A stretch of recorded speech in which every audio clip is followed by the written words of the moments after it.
আমরা ঢাকা মেডিকেলে আসছি। আমরা হিজড়া সম্প্রদায়ের লোক, আমরা সবাই আসছি ঢাকা মেডিকেলে।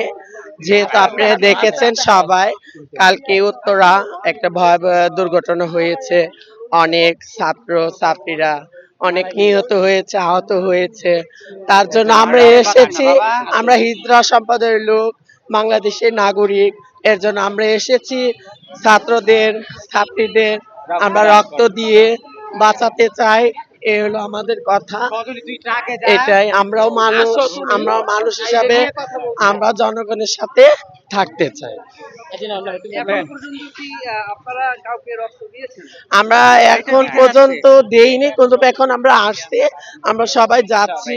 আমাদের রক্ত গ্রুপের সাথে মিললে, কারোর সাথে ম্যাচিং হয়ে তো আমরা রক্ত দেব।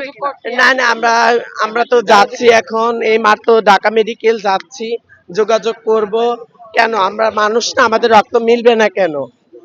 আমিও হিন্দু, মুসলিম, বৌদ্ধ, খ্রিস্টান, সবার রক্তই করলে একটা, ঠিক আছে?